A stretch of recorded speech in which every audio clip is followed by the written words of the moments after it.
রাজ উৎসবকে কেন্দ্র করে দেশের বিভিন্ন স্থানে চলছে শেষ মুহূর্তের প্রস্তুতি। এর মধ্যে মৌলভীবাজারের মণিপুরি গ্রামগুলোতে চলছে রাসলীলার মহড়া। সুন্দরবনের আলোর কোলে রাস উৎসবের সব ধরনের প্রস্তুতি সম্পন্ন করেছে বন বিভাগ ও পূজা উদযাপন কমিটি। বন্যপ্রাণীর শিকার রোধে নেওয়া হচ্ছে ব্যবস্থা। এছাড়া প্রথমবারের মতো আইনশৃঙ্খলা বাহিনীর পাহারায় পুণ্যার্থীদের নেওয়া হবে পূজা স্থানে। এবারের উৎসবে মেলার আয়োজন না থাকায় সনাতন ধর্মাবলম্বী ছাড়া অন্য কাউকে বনে প্রবেশ করতে দেওয়া হবে না বলে জানিয়েছে বন বিভাগ।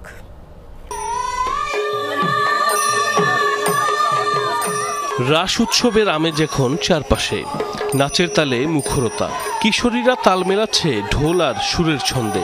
প্রস্তুতির এই ব্যস্ততা আনন্দের ঢেউ ছড়িয়ে দিচ্ছে সর্বত্র। মৌলভীবাজার কমলগঞ্জের মাধবপুর জোড়ামণ্ডপ ও আদমপুরে অনুষ্ঠিত হবে রাস উৎসব। রাধাকৃষ্ণ, রাখাল, গোপী ও বৃন্দার ভূমিকায় নৃত্যে অংশ নেবে ৩ শতাধিক শিশু কিশোর। ধ্রুপদী নাচের শৈল্পিক আবহ ধরে রাখতে উপজেলার 18টি মণিপুরি গ্রামে চলছে মহড়া। এইবারে রাসলে আমার পারফরমেন্স খুব ভালো হবে আমি এই প্রত্যাশা করি। আমি গোপী হিসাবে উপস্থাপনা করছি আর এই রাসলে আমাদের অনেক বছর ধরে চলিত। সকল ধর্মবর্ণের গোত্রের মানুষ এখানে সমবেত হবে এবং আশা রাখছি ভালো একটি মহোৎসব এবার আমরা উপহার দিতে পারবো। বাগেরহাটের পূর্ব সুন্দরবনের আলোর কোলে আয়োজন করা হয়েছে ভগবান শ্রীকৃষ্ণের ঐতিহ্যবাহী রাস উৎসব।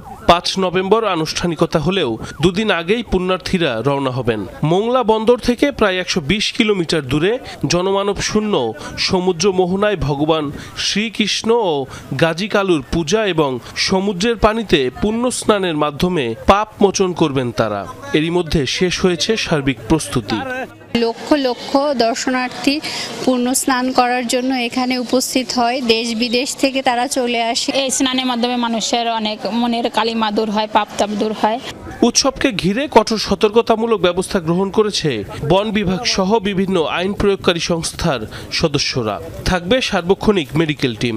স্বাস্থ্যগত দিক চিন্তা করে আমরা ডাক্তারের ব্যবস্থা করেছি। জেলা থেকে বিশেষ করে শরণখোলা উপজেলা স্বাস্থ্য কমপ্লেক্সের টিম থাকবে এবং নির্বাহী ম্যাজিস্ট্রেট থাকবেন, তিনি মুভ করবেন ওনার ফোর্স নিয়ে। বিভাগীয় পর্যায়ে ফরেস্ট থেকে শুরু করে অন্যান্য যে সমস্ত সংস্থা রয়েছে এই পূজাকে কেন্দ্র করে যাদের ওখানে ডিউটি থাকবে সবার সঙ্গে আমরা একটা কোঅর্ডিনেশন মিটিং করেছি।